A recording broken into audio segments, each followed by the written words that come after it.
Is my sound on? What?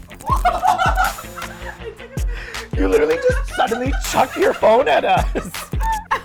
All right, are we ready?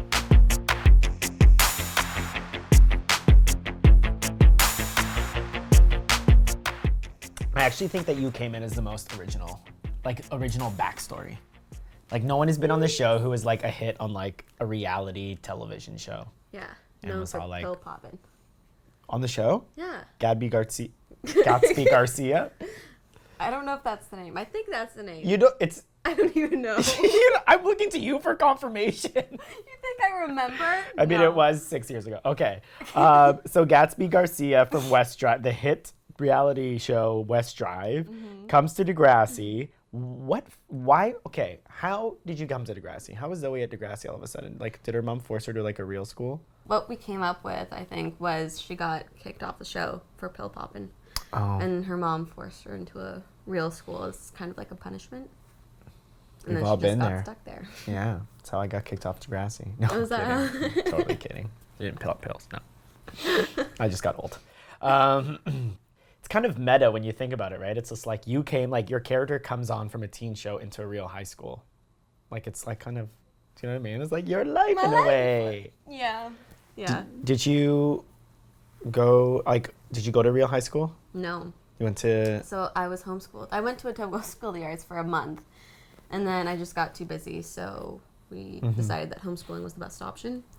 And when I got the show, it worked out perfectly because I was like, oh, I'm going to miss the, typical high school experience. Yeah. And I ended up getting it on TV and without the drama of real high school. So well, there's drama, but it's all scripted. It's all scripted. It's not real. Were you excited to play Zoe when you first read it? Were you like, Yeah. Put me in the ring, coach, I'm ready? Yeah, I was so excited.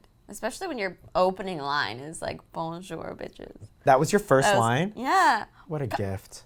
Bonjour, bitches. Good one. Yeah. Very good one. See? I kid you not. You will be 87 on a rocking chair and be like, think back to those times and just whisper to yourself, bonjour, bitches. Yeah. What special brand of like mean girl bitch was Zoe? Regina. Let's be real. Yeah. It would have been really nice to get hit by a bus. But then it just might have been too much of a mean girl. Who are you, Tristan? No. Sorry. You set that one up. We love you, Tristan. There's such a long lineage of like bitchy mean girls. And like you had like the ultimate of it. Like you were ready to come in and kill. Kill. Oh. It was true. Zoe was ready to kill. Like she was on a mission. And like she was very manipulative and she was trying to get Miles and screw over Maya. And like, what's Zoe's bitchiest moment? I think Zoe pouring the red wine all over Maya's dress in Paris. That she spent like $1,000 on. The worst. That's like such a bad girl move. Yeah, and that was really, it was so bad, that's what unraveled her and Miles. Yeah. So it was just like, that's nuts. Maya and Zoe love their relationship. I love, like, it reminds me of Paige and Manny. Like, I love, like, enemies on the show. That to me is the most entertaining to watch. Frenemies, because you guys do become kind of friends. Yeah. Yeah. We're like civil. But you hated each other. We hated because they're all fighting over Miles and shit. Yeah. Stefan and I came up with this theory, like what we would have liked to happen. In the end, like Zoe would go forward to Maya and say, I think the only reason why I was like stealing all your boyfriends is because I just didn't want to see you with anybody else. I secretly really had a crush on you the entire time. My favorite scene. I actually think it might be one of my favorite scenes of Degrassi history was when the storm hits in the finale of 13 and like Maya and Zoe are like ultimate frenemies and like Maya runs into the street or something and Zoe's like, dude, like what I know yeah, exactly. I know you're mad at me, but like let me, like you can't run into there, like you're a bitch. Yeah. It's so funny. That was a really fun scene. And then we start singing in the dot, both like drenched.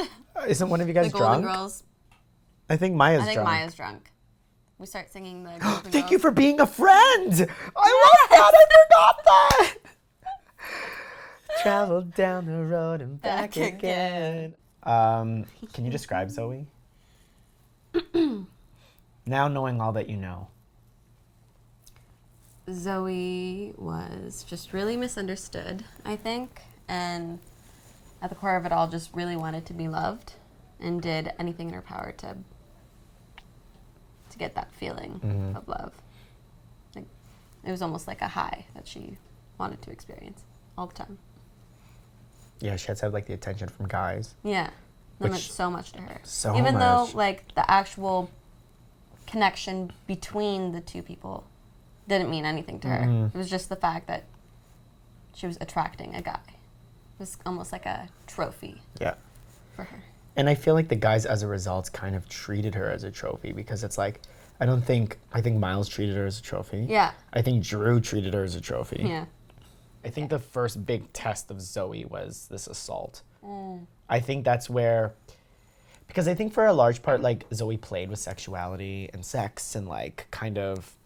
Well, she didn't, I don't think she really played with sex. Yeah, I think sexuality. Yeah, yes, true. Because she lost her virginity to Drew, right? Mm-hmm. And then there was nothing really after that in terms of guys until she got assaulted. Yeah. She was much more naive than she let on, right? Yeah. Which is very interesting. Yeah, so the assault trial, I think, was obviously incredibly heavy. It was really hard to watch. How was it shooting those scenes? Because naturally Zoe's passed out, but of course you're awake and playing this character. It was the strangest feeling in the world and the most uncomfortable thing I've ever had to do. I'd imagine.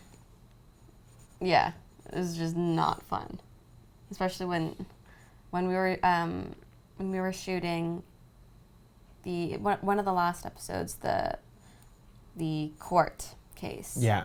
And Zoe was dreaming about the assault. Oh, yes. And so we had the camera like right up in my face, and I had to look right down the barrel and just cry and scream. You know what? That's something that I think the show goes there. It's Degrassi, but I think what people don't realize is that we have to go there too.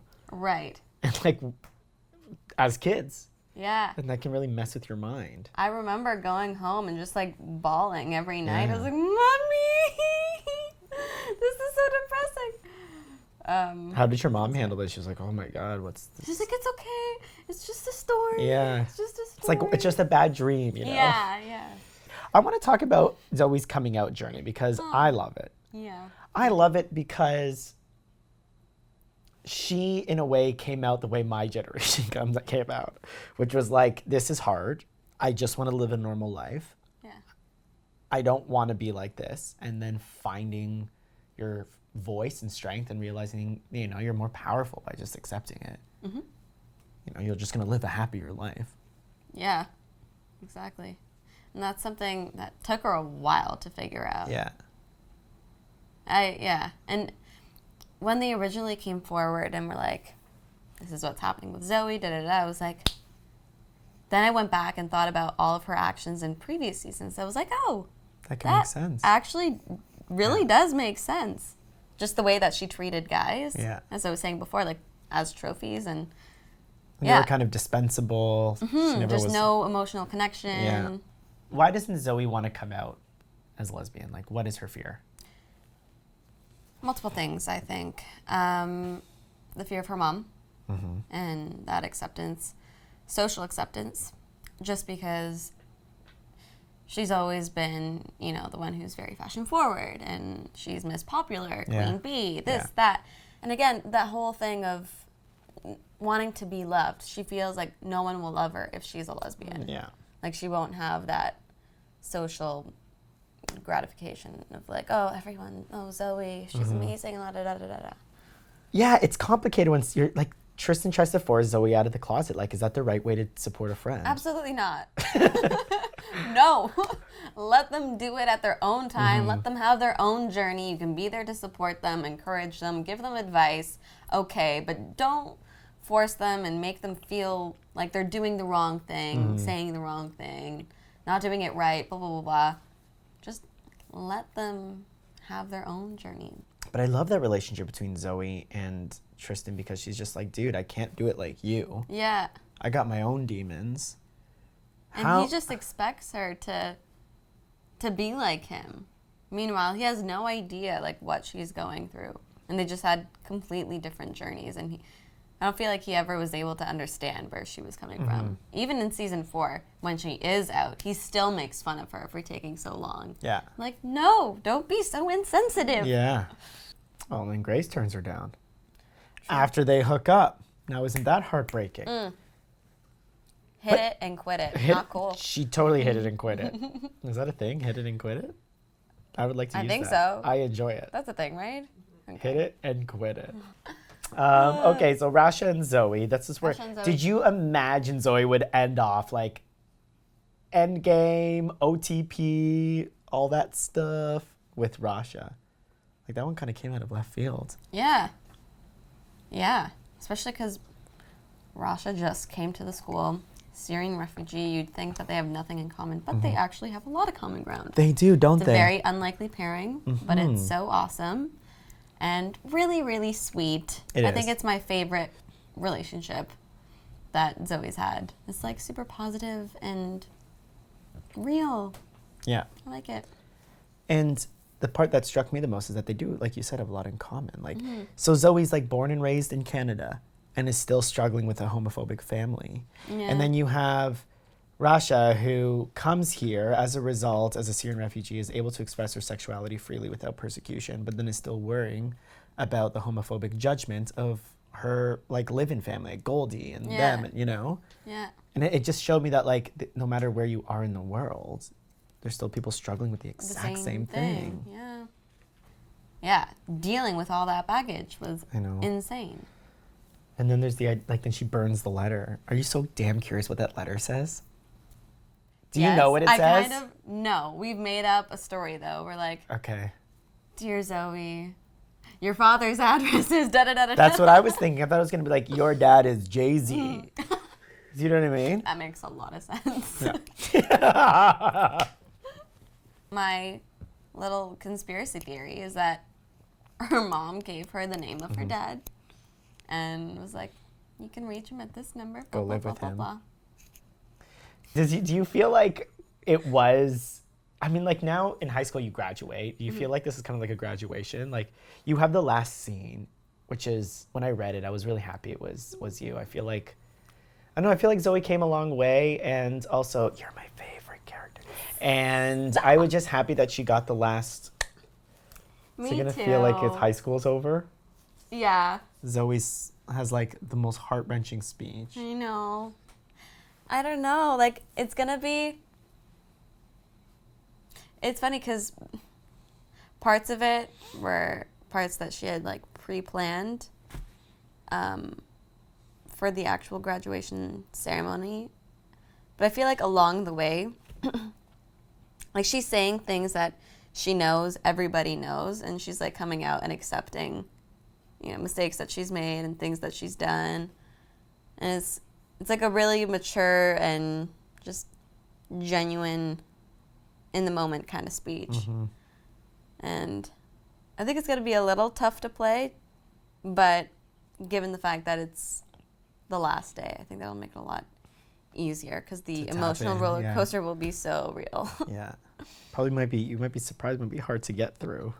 You know, it's interesting. I remember my last scene on Degrassi. I kind of took it the different way. I kind of froze a little bit. Like I went into protection mode, and we all just, it wasn't real until that one moment where like, oh my God. I'm like, the scene's about to be over.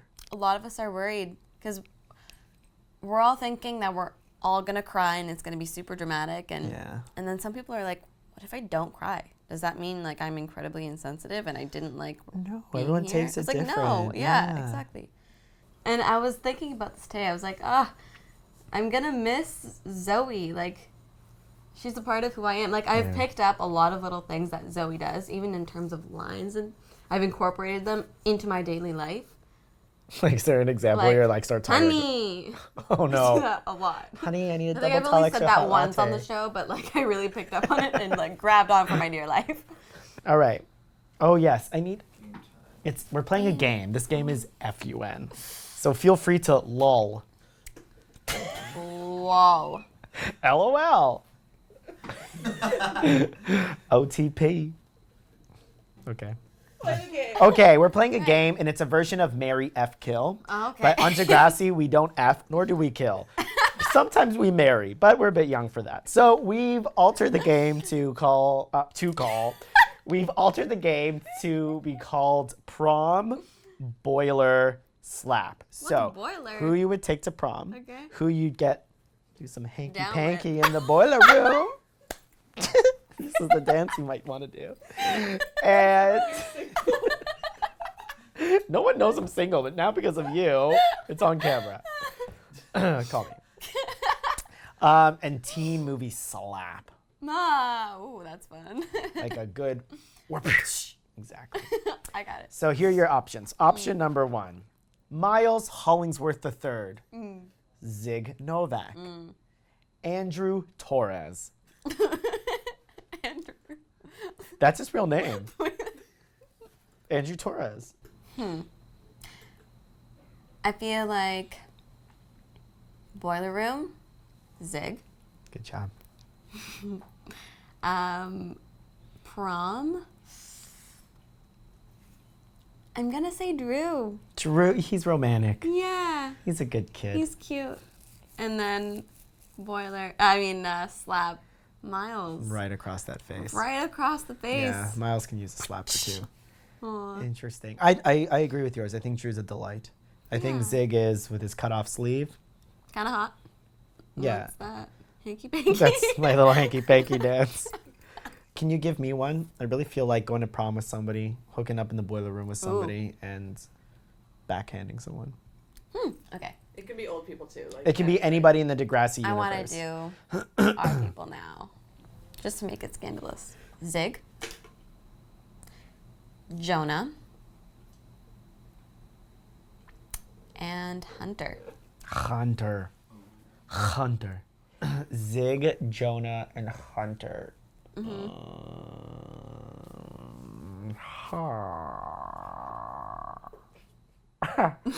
This one's hard. I don't know. This is so hard. Okay, I would. I'd slap Jonah. Oh, true. I'd slap Jonah. Poor Jonah. Ugh. I think anybody who didn't break up with Frankie sooner needs to be slapped. Okay, so Jonah. No love there. Sorry, Jonah. Good eyeliner, though. And I want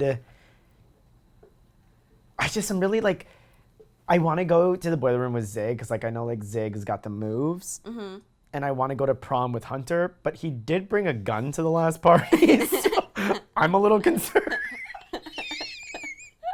That's why I don't want to slap Hunter either, because he might have a gun. No. Oh, okay, this is it. Hunter prom. Oh. As long as he doesn't bring that gun. Yeah, social anxiety. Yeah, I think it's okay, because I probably wouldn't want to spend too much time at prom either. It'd be fun to go somewhere else right after. Okay. Zig, I go to the boiler room, because he'll know exactly what to do. I don't even do anything. And Jonah will need to be slapped. I'm sorry, Jonah. But that's just the way this cookie's going to crumble. Who says that? It wasn't lit? Not lit. Sorry. Was it a bit extra? A bit extra. I'm not so woke to the lingo. What? Amanda will be proud of me. All right, any final thoughts about the hit teen series Degrassi?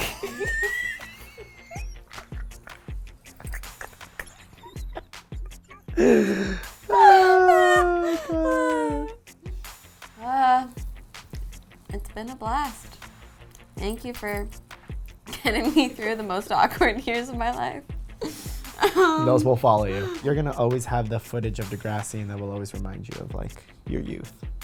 And how I don't want to go back to it. Yeah, exactly. I see photos of me in that hallway, and I'm like, you know what? I'm okay. Don't think I need that. Don't need that hair again. Yeah. No regrets. All right. Thanks for hanging out with us. Thank you. It's a delight.